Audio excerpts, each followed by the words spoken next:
I need you to understand how this technology works before I show you the footage. This is a mixed reality headset. It has 6 cameras on the front plate. When you step outside your Guardian boundary or double tap the side of the device, it engages pass-through mode. The screens inside the goggles switch from the game you are playing to a live feed of your actual surroundings. But it's not like looking through a window. The cameras are infrared and monochrome. The world looks grainy, high contrast, black and white, like old security camera footage. There is a slight lag, a latency of maybe 12 milliseconds. It makes the real world feel detached, dreamlike. I am telling you this because I need you to understand that what I saw wasn't a glitch in a game. It wasn't a rendered asset. It was raw video data coming from the cameras. And the cameras don't lie. My name is Chris. I develop indie horror games for VR. I am used to jump scares. I build them for a living. I know how to trick the brain into feeling fear.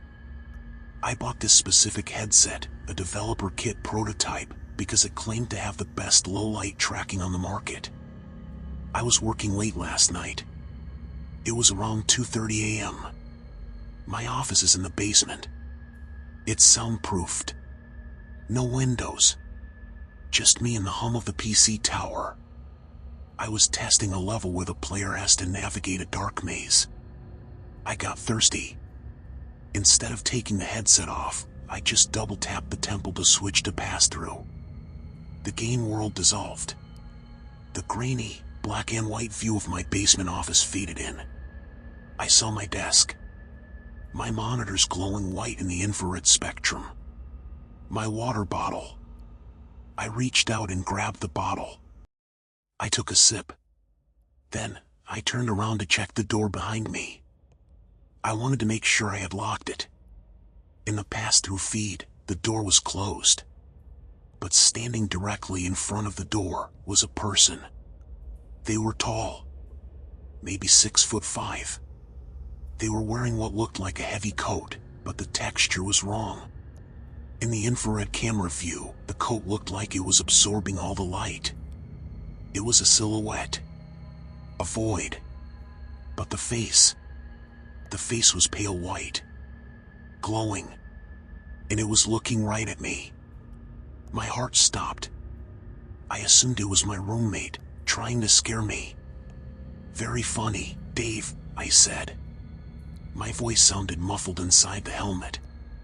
The figure didn't move. It didn't breathe. I reached up and pulled the headset off my face. I braced myself to see Dave laughing. I blinked in the dim light of the room. The door was closed. The space in front of the door was empty. There was no one there. I looked around the room. Under the desk. Behind the file cabinet. Empty. "Dave?" I called out. Silence. I laughed nervously. "Okay," I whispered. "Glitch. Artifacting. Maybe a burn-in on the screen." I rubbed the lenses of the headset with my shirt. I put the headset back on. The black and white world flickered back into existence. The figure was still there. But it had moved. It wasn't by the door anymore. It was standing in the middle of the room. 5 feet closer. I ripped the headset off again. Nothing. Just empty air. I waved my hand through the space where the figure should be. Nothing but cool basement air. I put the headset back on. The figure was right in front of me. Face to face. In the grainy display, I could see details now. The eyes were black pits. No iris. No sclera. The mouth was slightly open. And it was vibrating. Not shaking. Vibrating. Like a glitch in the tracking software. The edges of its body were tearing and reforming. I scrambled backward, my chair rolling and hitting the desk. I fell out of the chair. The headset slipped off my head and landed on the floor, cameras facing the room. I was sitting on the floor, staring at the empty room with my naked eyes. Nothing. But on my computer monitor, I have the headset display mirrored to my PC monitor so I can record gameplay. I looked up at the monitor. The headset was lying on the floor, filming the room from a low angle. On the screen, I could see my own legs. And standing over me, looking down at me, was the figure. It was reaching out a hand. A long, distorted hand with too many fingers. I scrambled back, kicking at the air. I hit the PC tower. The monitor cable yanked loose. The screen went black. I was sitting in the dark. I scrambled for the light switch. I flicked it on.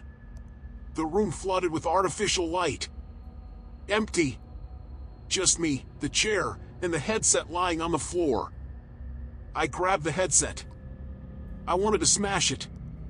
But I didn't. Curiosity is a curse. I needed to know if it was still there. I held the headset in my hands, lenses facing me, cameras facing the room. I treated it like a pair of binoculars. I swept the room with the cameras. I looked at the monitor screen. Still black. I looked through the lenses. The pass-through feed was active. The room appeared empty on the screen. I sighed. Hallucination, I whispered. Sleep deprivation. I turned the headset to face the corner of the room where my 3D printer sits. And there it was. It was crouching on top of the printer, perched like a gargoyle. Its head was rotated 180 degrees. It was watching me. And then, it spoke. Not through the room air. Through the headset speakers. It wasn't a voice. It was a digital screech. A modulation of static that formed words. I see you. I dropped the headset. I ran upstairs. I locked the basement door. I pushed a bookshelf against it. I woke up Dave. He thought I was on drugs. We went down there together this morning with baseball bats. The room was empty. The headset was lying on the floor where I dropped it. But here's why I am recording this. I checked the internal storage of the headset. It records a safety buffer of the last 10 minutes of pass-through footage in case of an accident. I downloaded the file. I watched it frame by frame. At the moment I dropped the headset, you can see the figure crouching on the printer. But you can see something else. Behind the figure. In the wall. The pass-through cameras use infrared depth mapping to understand the geometry of the room. On the video, the wall behind the printer isn't a wall. The depth sensor shows a tunnel. A tunnel that goes deep into the earth, right through the concrete foundation of my house. And inside that tunnel, there are more of them. Hundreds of heat signatures. Crawling up. I sealed the basement door with construction adhesive. I am selling the house. But I kept the headset.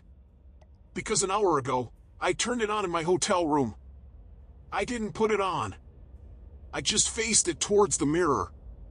In the mirror, the reflection of the room is normal. But in the headset display, the figure is standing in the bathroom with me. It followed the headset. Or maybe, the headset is the only reason I can see what has always been following me. I am going to put the headset on one last time.